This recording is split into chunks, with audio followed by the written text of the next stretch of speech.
Hi everybody and welcome back to Exotics of the World TV. Now in this episode we are going to be tackling the basic care of one of my favourite little gecko species, and that is the Australian barking gecko. So please sit back, relax and enjoy the content. So first things first, let's discuss where these guys are endemic to. So you can typically find Australian barking geckos in Australia, believe it or not. So these guys will inhabit kind of like arid grassland areas, kind of deserts, scrubland, that type of thing. So when it comes to the enclosure size, we would recommend that Australian barking geckos be housed in a minimum of a 3 foot by 2 foot by 2 foot enclosure, or you can also house them in a 4 foot by 18 by 18. Even though these geckos are relatively small, they are in fact super active, so they need to be given as much space as they possibly can. Now, these are a nocturnal species / crepuscular, so you're not really going to see them during the day, but on a nighttime, boy, do these things come alive. So in terms of cohabitation, we would typically recommend a skill level kind of cap here. So if you're skilled enough to identify certain signs of like stress, that type of thing, then go ahead by all means. However, if you're just starting out with keeping these little guys, then I'd probably recommend just sticking to the one for now. So with these guys coming from quite arid, hot regions of Australia, you are going to want to have this enclosure fairly hot. So we would recommend a basking spot over around about 33 to 35 degrees, with a warm end of the enclosure around about 29 to 30 degrees, and then a cool end of the enclosure around about 20 to 22. So they do need a fairly large thermal gradient. So this is another reason why we always recommend having a bigger enclosure for them, just so you can get a more accurate thermal gradient inside this enclosure. So what temperatures are we going to have on a nighttime? So Australian barking geckos can be kept quite cool on a nighttime. So anywhere from about 18 to 15 degrees is absolutely fine for these little geckos. Do Australian barking geckos need humidity? So they do need humidity, but they don't need a lot of it. All right, so we would recommend having the general humidity in the enclosure sitting at around about 30 to 50%. Anywhere in between there will be absolutely fine. And as said in previous videos, your humidity is going to peak and trough. It's not going to stay constant, so don't typically worry about it. But what I would do, I would just take an average. So for example, if one day you're getting like a 50, 55, 60% humidity reading, and then the rest, like the next day or the day after, it's gone quite low, I wouldn't worry about it too much, to be quite fair. So generally the tank needs to be fairly dry in there. However, they still need to have access to some sort of humidity inside the enclosure. Now, this is going to help them drink. It's also going to help them thermoregulate. So if they're a little bit hot, they can go inside the humid hide and cool down a little bit. And it's also going to help them with shedding. Now, if you want to offer one or multiple like humid hides in the enclosure, go for it. So the best way we find to achieve a humid hide is just pop some sphagnum moss in any of like the name branded kind of hides, or you can create your own. As long as it serves the function and the purpose of a humid hide, then you'll be absolutely fine. So what's going to control your temperatures inside of your enclosure? So this is going to be your thermostat, and with all light emitting heat sources, we would always recommend using a dimming thermostat. So just set it on the little dial. So if you're using an analog one, which I find are probably one of the easier ones to use, just set it on there. There's like a little dial on there. Just turn it to the desired temperature and away we go. Now, sometimes thermostats can be out by a degree or two. So this is just going to take a little bit of playing around with. So get it to your optimal temperature that you are happy with. Now, another way to do this is to use thermometers. Now, we would always recommend at least having a minimum of 2 thermometers in there, just so you can read the warm end and you can read the cool end. If you want to use additional thermometers, then by all means go for it, just so you can get a more accurate reading. It's completely up to you. Now, what thermometers should you buy? So the standard ones that we see all the time are the dial thermometers. Now, you can use these are absolutely fine to use. They're not super accurate, but if you're on a budget, they're pretty good, to be quite fair. If you want something a little bit more accurate, then you can get digital thermometers. These are going to be a lot more accurate than your dial thermometers. So we've got our heating inside our enclosure. Do we need to offer this animal anything else in terms of lighting? Well, like with all reptiles, we will definitely recommend using UVB.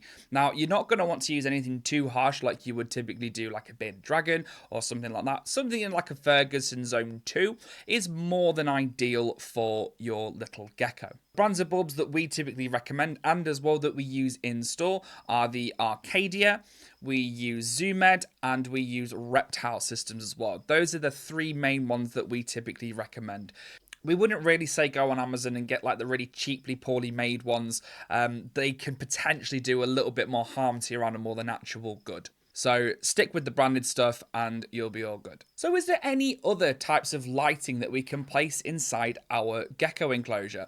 Yes, there is. So we can place LED light in there. So LED is really good to kind of like fill in the gaps of like natural light that our UVB and that our infrared bulb is not gonna quite hit. Not only is it good for this, but it's also good to give your animal a nice day and night cycle or a photo period. So we would typically, as like an easy starter, just do it for 12 hours. Do it 12 on, 12 off. You can set this at 6 till 6, 7 till 7, 8 till 8, 9 till 9, whatever.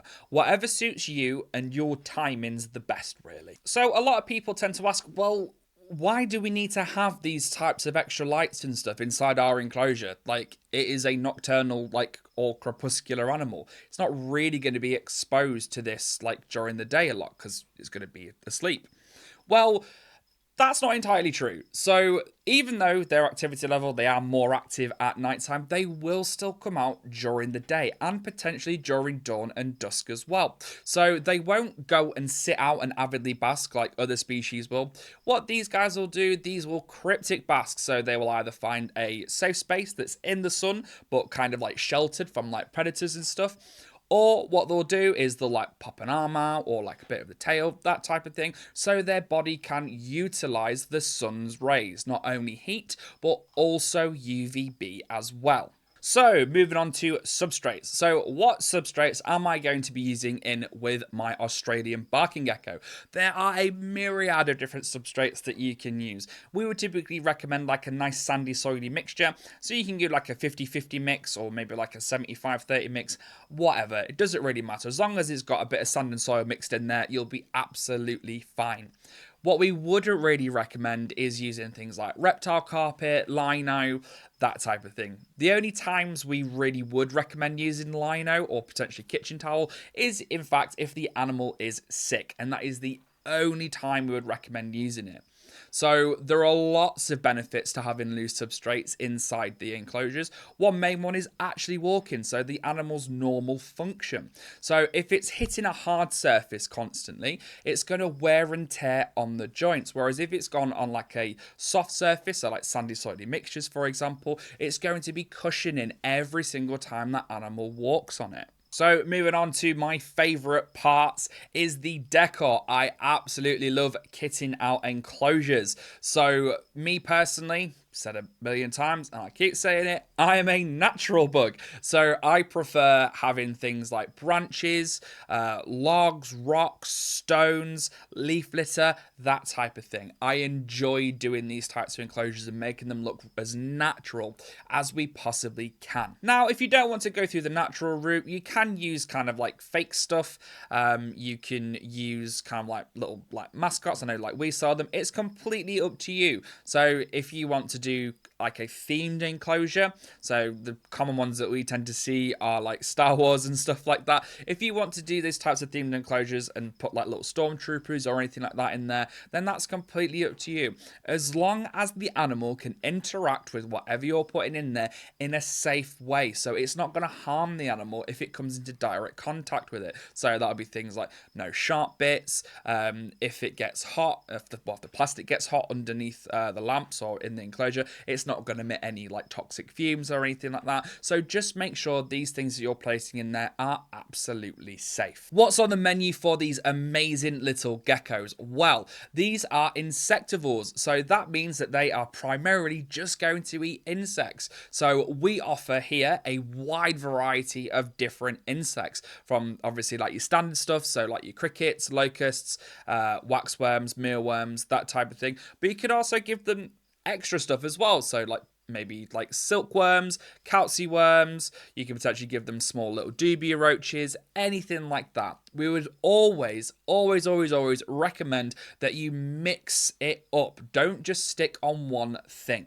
So something that's always linked with food is your supplementation. So do you need to supplement these animals? Yes. So we offer easy solutions, so things like broad spectrum supplements, or if you want to, we've got like more in-depth supplements that we can come up with some sort of like supplement guide and supplement plan, and we can help you out with that. It just depends on how involved and how in-depth you want to go with it. If you just want to start off out using a broad spectrum supplement, that's absolutely fine. There's no pressure whatsoever. A commonly asked question here is, how big do these guys get?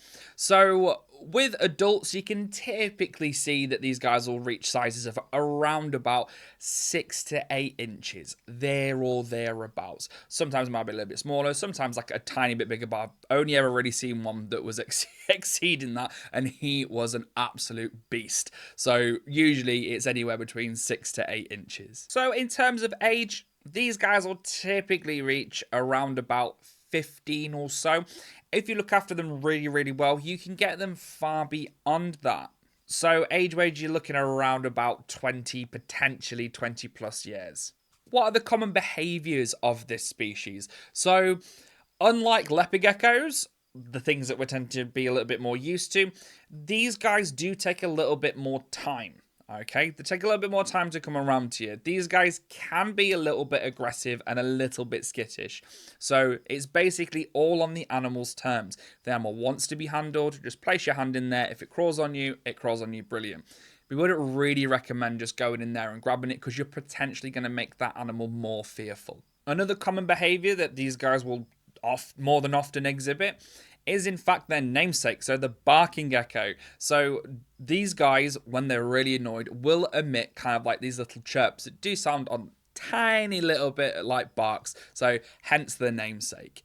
So in captivity, we tend to find that these guys do suffer from very similar health issues to leopard geckos. So number one is definitely not being able to shed their skin properly.